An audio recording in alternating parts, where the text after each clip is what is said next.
Hi, Telugu మిత్రులకి స్వాగతం. RBI credit policy ముగిసింది. I'm very happy for 2 reasons. One is RBI credit policy ఎన్నో రోజులుగా ఉత్కంఠతో ఎదురు చూస్తున్నాము. ఆ ప్రాసన ముగిసింది. కొంచెం క్లారిటీ వచ్చింది. That is important. మార్కెట్ కూడా ఆ క్లారిటీ కోసమే చూస్తూ ఉన్నది. రెండోది ఏంటంటే equally Jubilant and happy because నిన్నటి వీడియోకి 300-400 రేంజ్లో ఎగ్జాక్ట్గా నేను కౌంట్ చేయలేదు కానీ చాలా వచ్చినాయి. అంటే కామెంట్ సెక్షన్లో చాలామంది పార్టిసిపేట్ చేశారు, వందల సంఖ్యలో. After a long time I think I felt very happy. And దీన్ని బట్టి ఏంటంటే there are so many people with tons of enthusiasm. Very good, I'm very happy. యాక్చువల్గా ఏమవుతుంది, 10,000 మనం అనుకున్నాం కదా క్విజ్, 10,800కి వస్తుందా 11,450కి వెళ్తుందా అనేది కదా test. But the game is not at over. ఎందుకంటే రేపు మార్కెట్ ఈరోజు గబగబా షార్ట్లు వాళ్ళు కొంత కవర్ చేసుకున్నారు, కొంతమంది లాంగ్కి వెళ్ళారు, కొంతమంది ఫర్దర్ షార్ట్లకు వెళ్ళారు. అంటే కొంచెం ఏమీ పెద్ద డిసైసివ్గా కనిపించలేదు. రేపటి నుంచి వస్తుంది. ఇప్పటివరకు కొనుక్కున్న వాళ్ళు ప్రాఫిట్ బుకింగ్ మొదలు పెడతారా? బిగ్ ప్లేయర్స్ గురించి మాట్లాడుతున్నాను నేను. చిన్న వాళ్ళు ఇంట్రాడేలు మీరు నేను చేసేది ఏముండదు అక్కడ. మనం ఏం మార్కెట్ని ఇన్ఫ్లుయెన్స్ చేయలేము. అప్పుడు ఏం జరగబోతున్నది రేపు అండ్ ప్రాబబ్లీ మండే ఆల్సో. రేపు మండే కలిపి ఒక క్లారిటీ వస్తుంది. కాబట్టి ఇది ఇంకా అయిపోతుంది. 11,000 దాటిపోయిందిగా, 11,200కి వచ్చింది కాబట్టి ఇది ఇటు వెళ్ళిపోతుందని కానీ లేకపోతే ఇటు రాదని కానీ అట్లా ఏం లేదు. We have to wait and watch. రేపు తర్వాత మండే కల్లా కొంచెం క్లారిటీ వస్తుంది. రేపు కొంచెం వస్తుంది క్లారిటీ. Let us see. ఎందుకంటే మార్కెట్ కరెక్ట్గా ఇంకేముందండి, ఆర్బీఐ పాలసీ అయిపోయింది కాబట్టి రేపు నుంచి పెరుగుతుందని అనుకోకండి, లేదా రేపు నుంచి పడేస్తారని కూడా అనుకోవద్దు. అసలు అనుకోవద్దు. బెటర్ అనుకోకుండా చక్కగా ఉత్కంఠతో ఎలా ఉంటుందో చూద్దామని కూర్చుంటే బ్రహ్మాండంగా ఉంటుంది. అలా కాకుండా మనం ఒక సైడ్ తీసుకుంటే పెరుగుతుందని కానీ లేదా తగ్గుతుందని కానీ, if you take sides that will create problem. ముఖ్యంగా ట్రేడింగ్ చేసేవాళ్ళు, షార్ట్ టర్మ్ ట్రేడింగ్ చేసేవాళ్ళు ఈ విషయం తెలుసుకోవాలి. ఈ విషయంలో no compromise.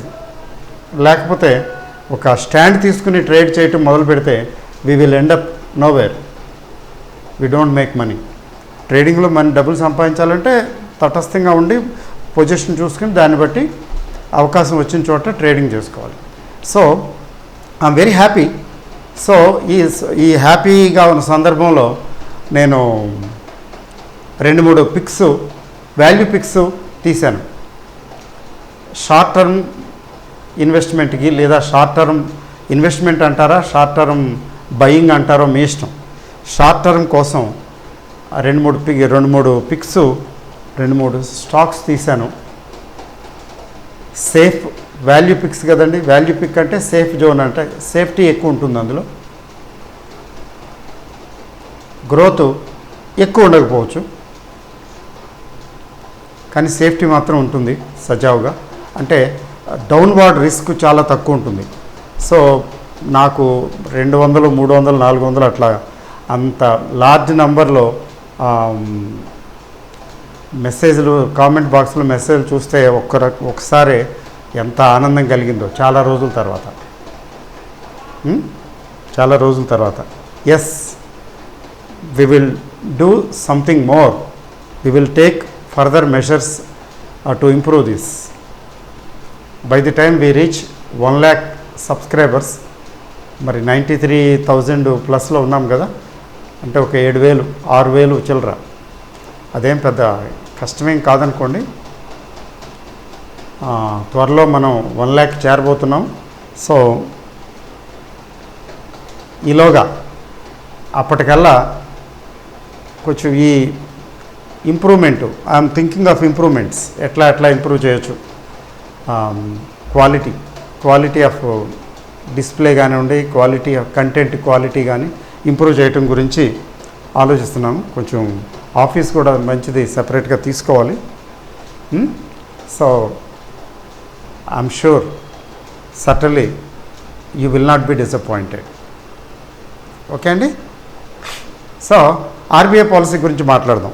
RBI credit policy చాలా బ్యాలెన్స్డ్గా ఉంది. నాకైతే ఆచితూచి అడుగులు వేశారు అని అనిపిస్తున్నది. ఎందుకంటే రేట్స్ మార్చలేదు. 4% 3.4% అంత రివర్స్ రిపో ఉంది కదా, రిపో రేటు, రివర్స్ రిపో రేటు. మరి ఈ రెండు రేట్లు కూడా అలాగే ఉంచేశారు. బ్యాంక్ వాళ్ళు ఆర్బీఐకి ఇచ్చే రేటు కానీ, ఆర్బీఐ వారు బ్యాంక్ ఇచ్చే రేటు విషయంలో కానీ, ఇంక్లూడింగ్ స్పెషల్ కేసు, రేట్లు ఏం మార్చలేదు. అయితే 4% పెద్ద రేట్ అండి. Is it a big rate? కాదు.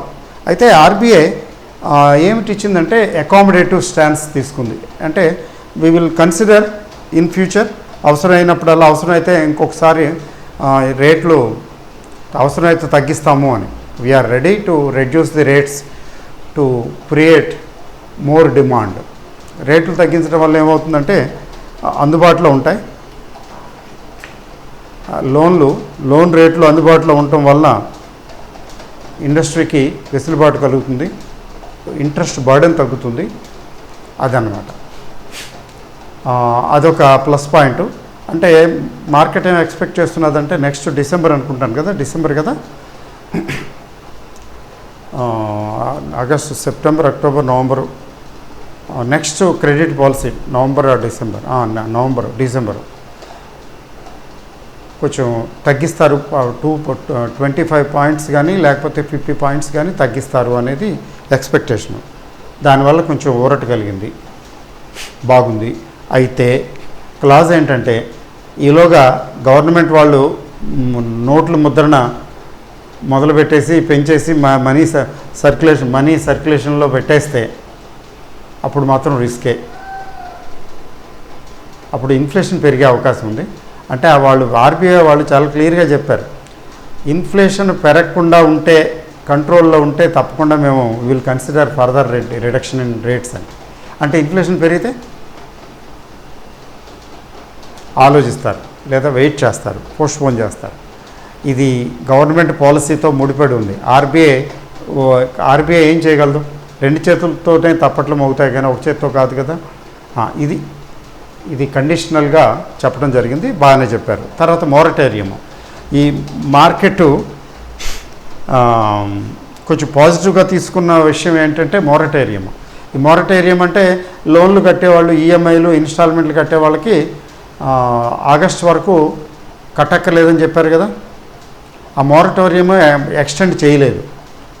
అంటే నెక్స్ట్ మంత్ నుంచి మామూలుగా కట్టేయాల్సిందే.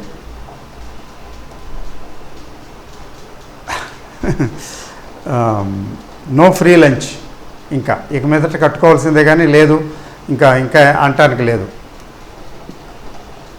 Not with standing anything that may happen to India thanks to corona virus.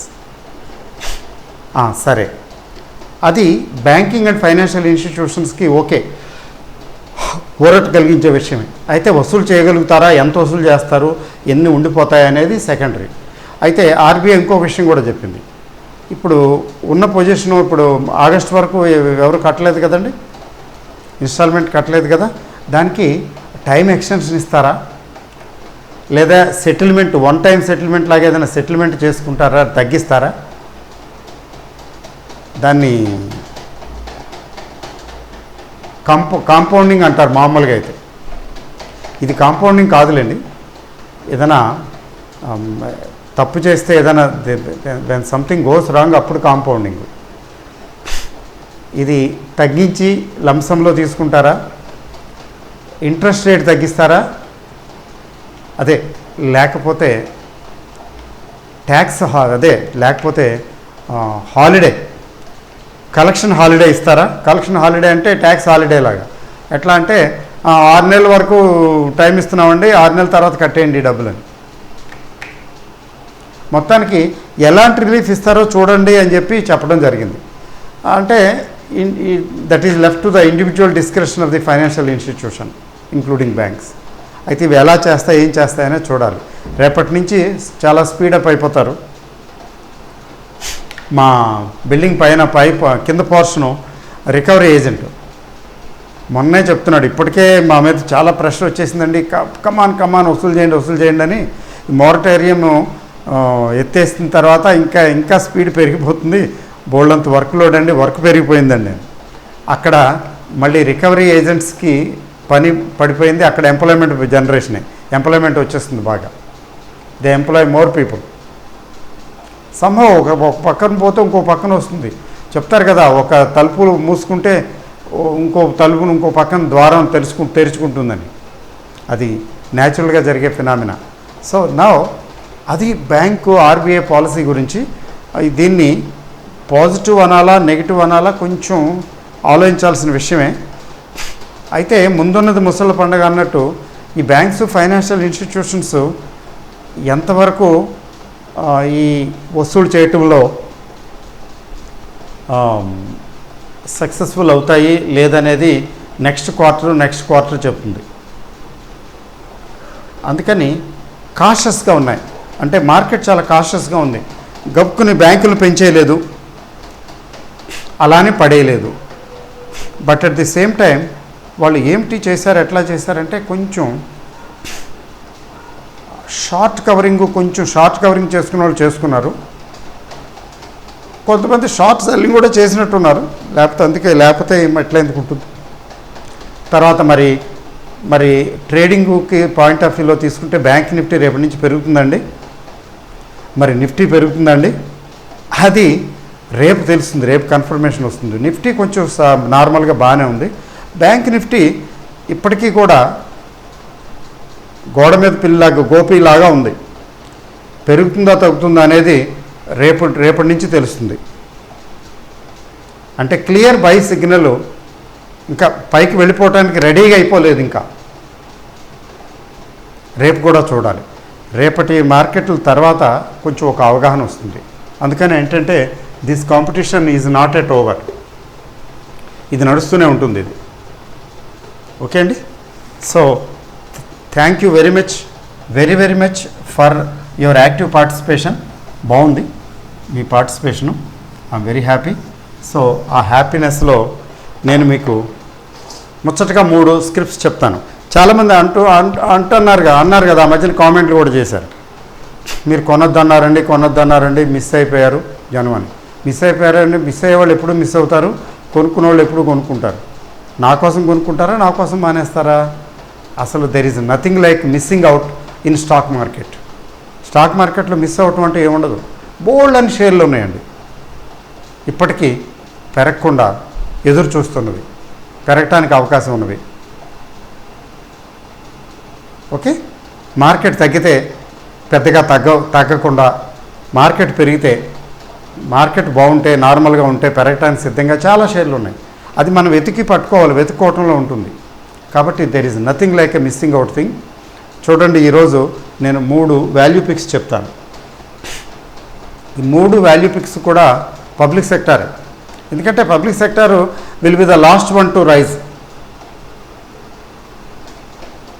కదా. అయితే ఈసారి వచ్చినటువంటి రికవరీలో హయ్యెస్ట్ మ్యాక్సిమం పార్టిసిపేషన్, ఇది కూడా చెప్పి దానికి వస్తానండి. Highest maximum participation pharma, FMCG కూడా వెనకబడిపోయింది. ఎఫ్ఎంసీజీ ఉంటుంది. చూడండి, రేపు మార్కెట్లో కరెక్షన్స్ వస్తే ఎఫ్ఎంసీజీ అంతగా తగ్గదు. మీరు గమనించండి, ఎఫ్ఎంసీజీలో కొన్ని పెరుగుతున్నాయి బాగానే, బ్రిటానియా లాంటివి బాగానే ఉన్నాయి. బట్ ఇంకా చూస్తారు, మీకు మార్కెట్లు తగ్గుతున్నా అంతగా తగ్గకుండా స్టాయిక్గా నిలబడతాయి. చూడండి ఎఫ్ఎంసీజీ స్టాక్స్, అది జరగబోయేది. అయితే ఈలోగా ఫార్మా ఇండస్ట్రీ మాత్రం బ్రహ్మాండంగా పెరిగిపోయింది. అంటే మార్కెట్ ఈ ప్రపంచం అంతా మందులు వేసుకుని మందుల మీద బతికేస్తుంది, మందుల మీద ఆధారపడుతుంది అని అనుకుంటున్నారో ఏమో. What ever be the reason, నువ్వు ఒక అందుకు కోసం మేము అందుకు తాగామని పోర్ట్ఫోలియోలో చూస్తుంటే చాలా ఆనందంగా ఉంది. ఇవి 100, 150, 50%, 20%, 100%, 150, 200% రోజు రోజుకి. ఇవాళ ఆర్తి డ్రగ్స్ అయితే 15-20%, 15-17% పెరిగిపోయింది. అది ఎందుకు పెరిగిపోయింది? అలా చూస్తుంటే అసలు ఎంత ముచ్చటగా ఉంది. ఆ మధ్యన అయితే ఒకసారి ఆ మధ్యన 100% దాటిన తర్వాత కొంచెం పార్షియల్ ప్రాఫిట్ బుక్ చేద్దామా అని టెంప్టేషన్ కూడా వచ్చింది. కానీ ఎందుకనో 6 cents వదిలే, ఏమైందిలే, ఉంటే పడి ఉంటుందిలే అన్నట్టుగా వదిలేయటం. 200% దాటి ఇట్లా 200%, 300%, 150% చాలా ముఖ్యంగా ఈ ఫార్మాలో వచ్చింది. అయితే ఫార్మాలు ఇప్పుడు కొనుక్కోవచ్చు అని చెప్పారు కదా, నిన్న కొంచెం డిస్కస్ చేశాను కదా. కొన్నేమో ఇంకా ఉన్నాయి, ఇంకా స్టీమ్ ఉంది, పైకి వెళ్ళటానికి సిద్ధంగా ఉన్నాయి. కొన్నేమో ఒక రౌండ్ కంప్లీట్ చేసుకుని, అంటే స్వింగ్ మూమెంటు వచ్చి తర్వాత కొంచెం చల్లబడి మళ్ళీ టైం తీసుకుని మళ్ళీ పైకి వెళ్తాయన్నమాట. ఇట్లా ఉన్నాయి. జస్ట్ మీకు ఐడియా ఇస్తానులేండి, ఎందుకని మంచిది. ఎందుకంటే నేను లైవ్ స్ట్రీమ్లో పెట్టినప్పుడు ఏంటేంటో అడిగేస్తుంటారు, అదండి ఇదండి అదండి అని చెప్పడం కూడా కొంచెం కష్టం, ఇబ్బందే. నిజానికి చెప్పకూడదు కూడాను, అవసరం ఏముంది. రేపొద్దున మంచి అయినా చెడైనా ఇప్పుడు మార్కెట్ మన చేతుల్లో ఉండదో, షేర్లు మన చేతుల్లో ఉండవు, ఎప్పుడు ఏం జరుగుతుందో తెలియదు. ఇప్పుడు బాగుంటే కామ్గా ఉంటారు, బాగానే ఉంటుంది, లేకపోతే బ్లేమ్ గేమ్ మొదలు పెట్టేస్తారు. అది పెద్ద రిస్క్. ముఖ్యంగా ఇంకేముంది, పెరిగిపోయింది. ఒక ఆయన తమ్ముడు ఫోన్ చేసి ఇంకేముంది నాట్కో లేపేస్తున్నారు, టీవీలో చెప్పేశారు అన్నాడు. అయితే నాట్కోలో ప్రాఫిట్ బుకింగ్ వచ్చేసింది. Natco for the time being పెరగదు. అయితే సెల్ చేయక్కర్లేదు, ఉంచుకోవచ్చు. ఆల్రెడీ ప్రాఫిట్ బుకింగ్ వచ్చేసింది నాట్కో ఫార్మా. మనపురము ఏమి జరుగుతున్నది దీనికి అనేది మాత్రం అర్థం కావటం లేదు, కానీ సెల్లింగ్ మోడ్లో ఉంది, రికవరీ మోడ్లోకి ఇంకా రాలేదు. కాబట్టి ఎవరి దగ్గర ఉంటే ఉంచుకోవచ్చు, దేర్ ఇస్ నథింగ్ రాంగ్. ఈ ప్రైస్ చాలా రీజనబుల్. ఏం జరుగుతున్నది, వాట్ ఈజ్ హ్యాపెనింగ్ ఇన్సైడ్ అదైతే తెలియటం లేదు, కానీ somehow there is big selling. ఈ రేట్కి ఇంతగా తగ్గవలసిన అవసరం లేదు, ఇన్ని రోజులుగా పడేయవలసిన అవసరం లేదు. జరుగుతుంటాయి ఇట్లా, సహజమే. హోల్డ్ చేయండి, ఏం పర్వాలేదు. బట్ ఏంటంటే ఫ్రెష్ బయింగ్ చేయడానికి వెయిట్ చేస్తే మంచిది. తర్వాత క్యాడిలా, ఇది సెల్ మోడ్లోకి వచ్చిందని చెప్పను, కానీ పాజ్ మోడ్లో ఉంది. పెరిగి బాగా పెరిగింది కదా, కొంచెం బాగానే పెరిగింది. 200 చిల్లర నేను చూశాను, ఇదేమో 300 చిల్లరకు వచ్చేసింది. నేది 400కి వచ్చేసింది కదా, 300 చిల్లర ఏంటి, 400కి వచ్చేసింది. 250, 260 షేర్లు 400కి వచ్చేసింది. మరి న్యాచురల్గా అక్కడ కొంచెం అలసిపోతుంది కదా, పరిగెత్తి అలసిపోతాడు కదా, అలసట్లో ఉంది. అంటే it is in a pause mode. ఈ పాజ్ మోడ్ నుంచి చిన్న కరెక్షన్ తీసుకుని మళ్ళీ పైకి వెళ్ళొచ్చు, లేదా పాజ్ మోడ్ నుంచి డైరెక్ట్గానే పైకి వెళ్ళొచ్చు. కాబట్టి ఇది షార్ట్ టర్మ్కి ఎవరైనా కొనుక్కోవాలనుకుంటే కొంచెం వెయిట్ చేసి ఫర్దర్ కన్ఫర్మేషన్ తీసుకుని చేస్తే మంచిది. ఇప్పుడు ఇమీడియట్గా నాట్ అడ్వైజబుల్. ఇంకా కరెక్షన్ రావచ్చు కదా. తర్వాత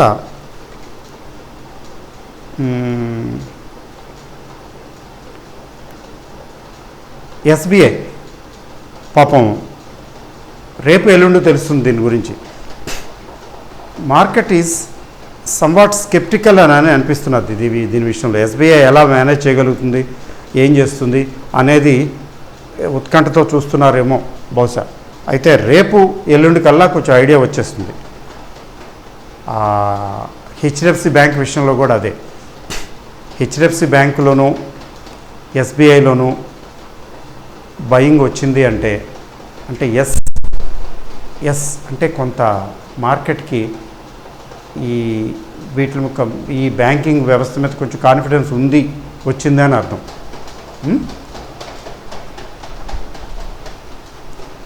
ఓకే అండి. తర్వాత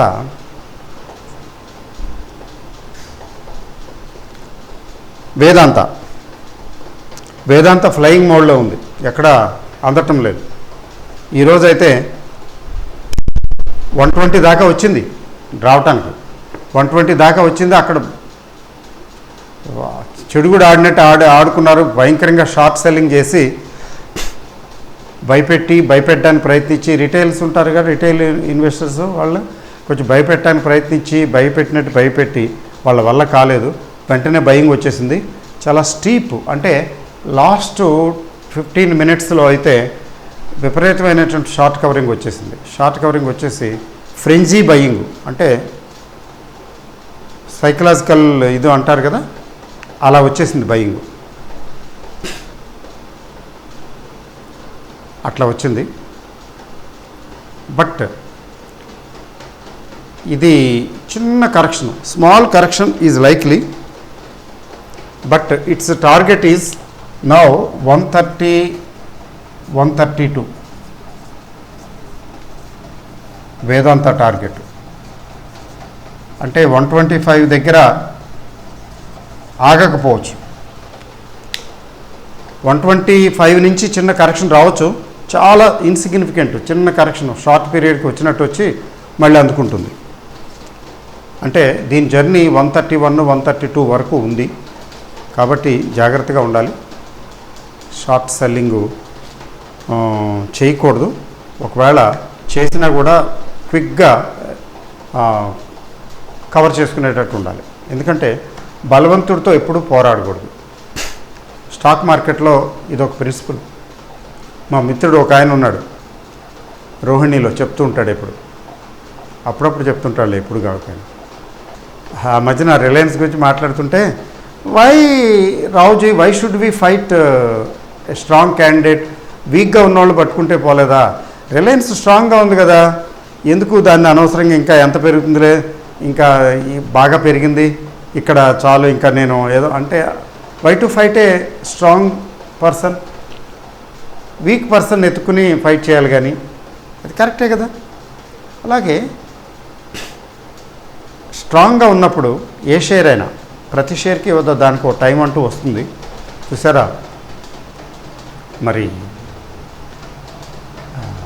పద్మవ్యూహంలో ఆయనకి రాలేదు, అశ్వత్థామాయన. అలాగే ప్రతి ఒక్కరికి ప్రతి షేర్కి టైం వస్తుంది. ఆ టైం ఎలా ఉంటుందంటే స్ట్రాంగ్ టైము, వీక్ టైము రెండు ఉంటాయి. దాని టైం కొంచెం స్ట్రాంగ్గా ఉన్నప్పుడు టెంపరీయే కావచ్చు, స్ట్రాంగ్గా ఉన్నప్పుడు ఎదురెళ్ళకూడదు, వీక్గా ఉన్నప్పుడు సపోర్ట్ చేయకూడదు, అదనమాట. అలాగే వేదాంత కొంచెం స్ట్రాంగ్గా ఉంది కాబట్టి ఫర్ ది టైం బీయింగ్ 130 తర్వాత ఏమవుతుందో చూడాలి. బట్ 130 వరకు కనపడుతున్నది స్ట్రెంగ్త్. అయితే ఈలోగా మార్కెట్లో కరెక్షన్ వస్తే లక్కీగా ఇది కూడా అందుబాటులోకి వస్తుంది, కరెక్షన్ వస్తుంది, ఓన్లీ 118, 117 లెవెల్కి వస్తుంది. అక్కడ అది బయింగ్ ఆపర్చునిటీగా తీసుకోవాలి. ఇంకేముంది అయిపోతుంది, మళ్ళీ 80కో 90కో వచ్చేస్తుందని అనుకోకూడదు. ఎందుకంటే స్ట్రాంగ్ క్యాండిడేట్ కదా, స్ట్రాంగ్ క్యాండిడేట్కి టెంపరీగా కరెక్షన్ వస్తే దాన్ని వీక్నెస్గా తీసుకోకూడదు. ఓకే అండి. సో కాబట్టి Vedanta is still doing good. SBI కొంచెం అటు ఇటుగా ఉంది, ఊగిసలాట ఇంకా ఉన్నాయి. అయితే ఫైనల్గా నేను ప్రామిస్ చేశాను కదా, షార్ట్ టర్మ్ పిక్స్ చూడండి.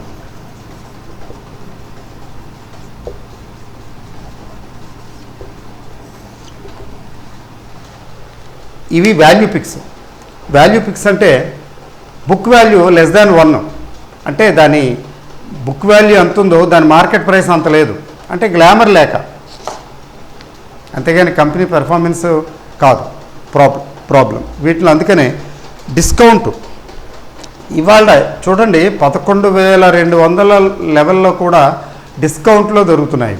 ఎందుకని? గ్లామర్ తక్కువ ఉండి, అంత మాత్రానికి చెడ్డవి పనికిమాలినవి అనుకోవడానికి వీల్లేదు. అది మీరే చూస్తారు, మీకు తెలుస్తుంది కదా. ఒకటండి ఎన్ఎండిసి, చాలాసార్లు డిస్కస్ చేసాం. ఎన్ఎండిసి ఎప్పుడుదప్పుడే ఏ రోజు ఆ రోజే.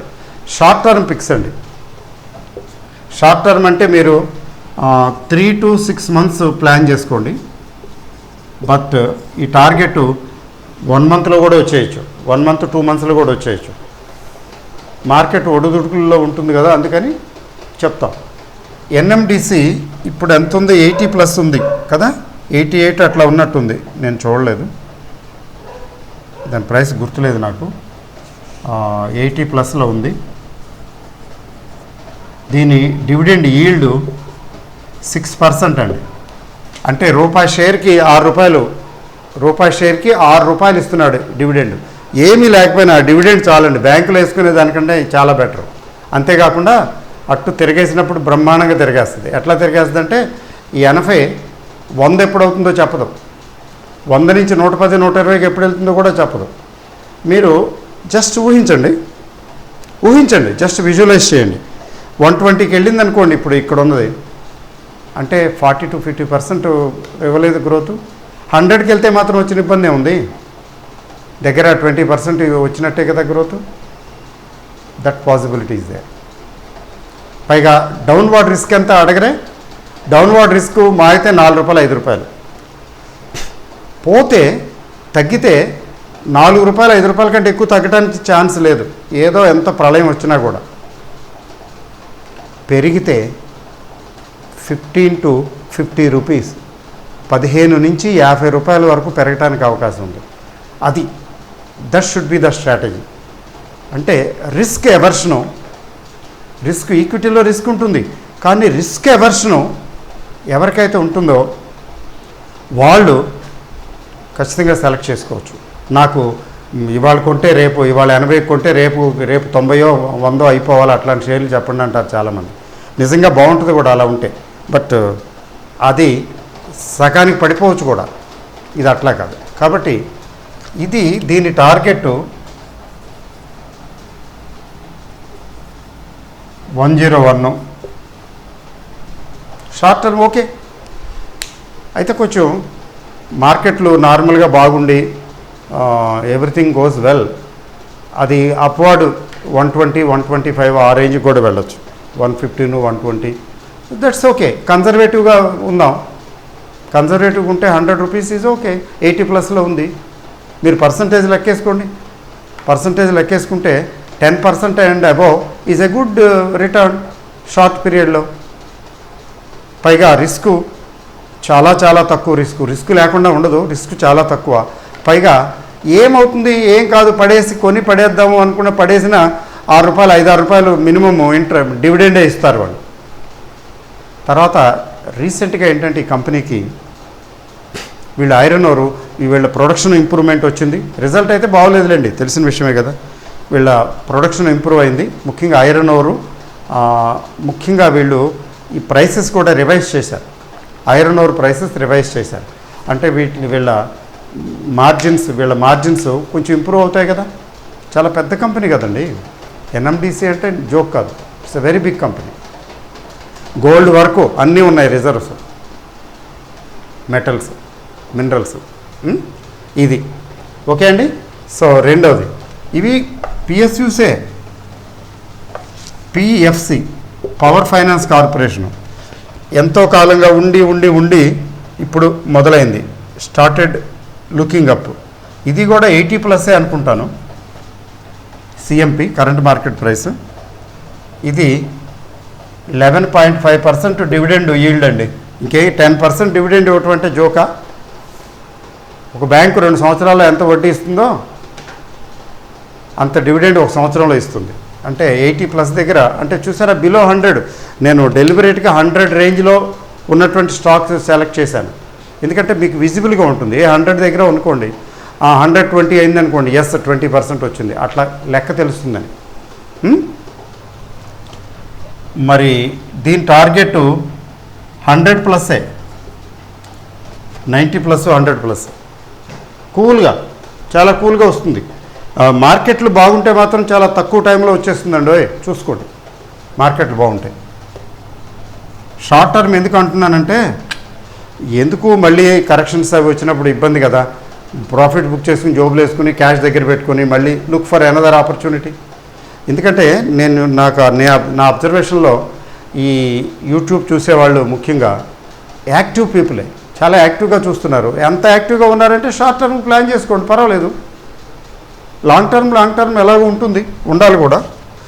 అలాగే నెక్స్ట్ వీళ్ళ కౌంటర్ పార్ట్, వీళ్ళ ఫ్రెండే ఆర్ఈసి, రూరల్ ఎలక్ట్రిఫికేషన్ కార్పొరేషన్.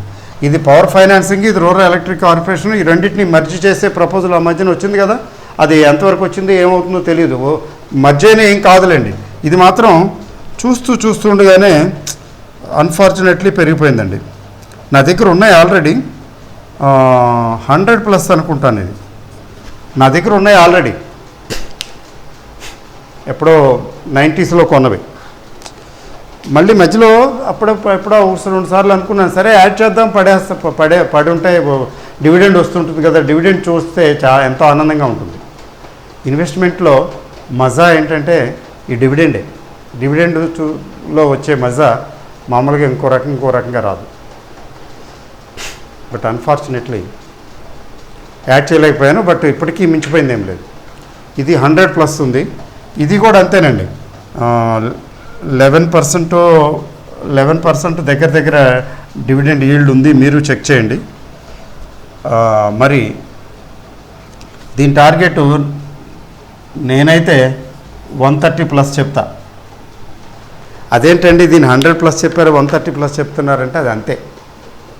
కాకపోతే కొంచెం టైం హొరైజన్ ఒక 6 months అలా తీసుకోండి. మీరే చూస్తూ ఉండండి. Let us see. ఎందుకంటే నోబడీ ఈజ్ గాడ్,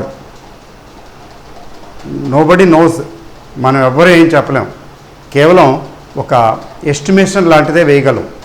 అయితే సంవత్సరాల తరబడి చూస్తున్నాను కదా ఈ స్టాక్స్ నేను, అందుకని నేను అనుకుంటున్నాను, what I feel 130 is not a big target for REC.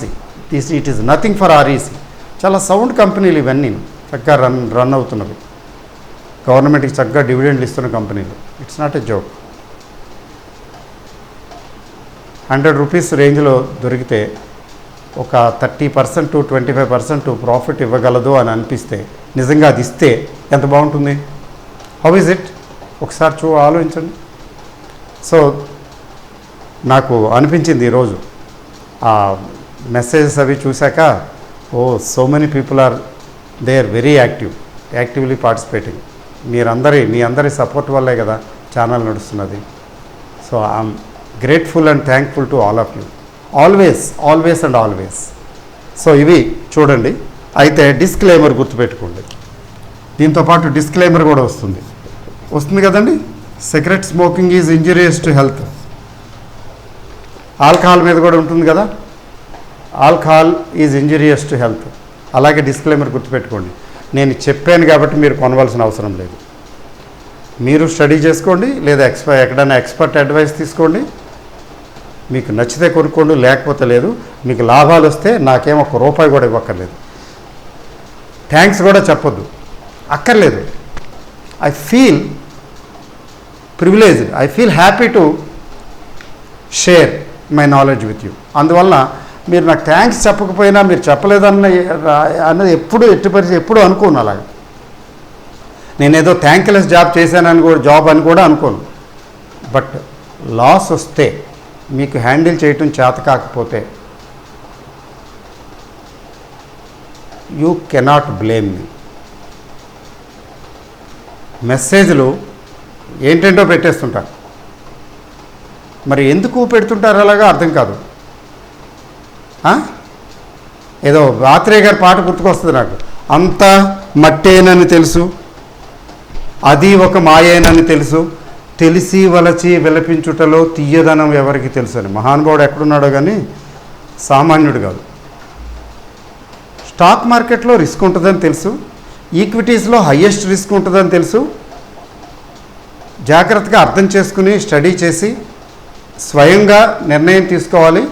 తర్వాత ఏమైనా జరిగితే ఎవరు ఏం చెప్పినా అన్నా కూడా వాళ్ళని బ్లేమ్ చేయవలసిన అవసరం లేదు.